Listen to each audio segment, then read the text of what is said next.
నాకు ఇంకా గుర్తుంది, లార్డ్ చర్చ్లో ఒక పురుషుడు వచ్చాడు నా దగ్గర. ఫాస్టింగ్ ప్రేయర్స్లో ప్రేయర్స్ చేస్తూ వచ్చి, అన్నా ఏడ్చేస్తా, కౌగులించుకుని ఏడ్చేస్తా, ఏమైంది నా భార్య వెళ్ళిపోయింది, నా భార్య వెళ్ళిపోయింది, ఇంకొకటి వెళ్ళిపోయింది, నేను ఎంతో ప్రేమిస్తున్నా నా భార్య ఇట్లా వెళ్ళిపోయింది, నా భార్యకి ఇట్లా అయిపోయింది. ఆయన చేసి ఎన్ని చెప్తూ ఏడుస్తూ ఉంటే గుండె పగిలిపోయింది. ఇప్పుడు ఏం చేయమంటారన్న? ఇప్పుడు ఏం చేయమంటారో? ఏం చెప్తారు? ఇంకా జరిగిన సంగతులు చెప్తా బాగోలే, కానీ ఏం చేయమంటారంటే ఏం చెప్పాలి?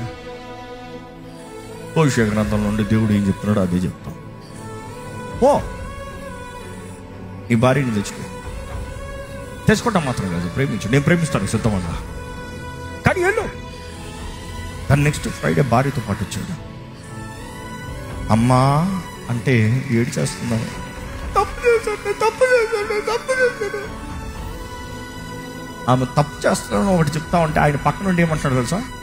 పోనీలే, పర్వాలేదు, వదిలే. నాకు అనిపించింది, what kind of husband he is. He had the faith to forgive.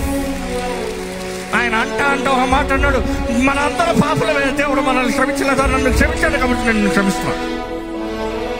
ఆ మాటకి అబ్బా, ఆయన నన్ను క్షమించాడు కాబట్టి నేను క్షమిస్తున్నా. ఇంకా దాని నుంచి ఏం కావాలి? దేవుడి ప్రేమ ఎంతో గొప్పది.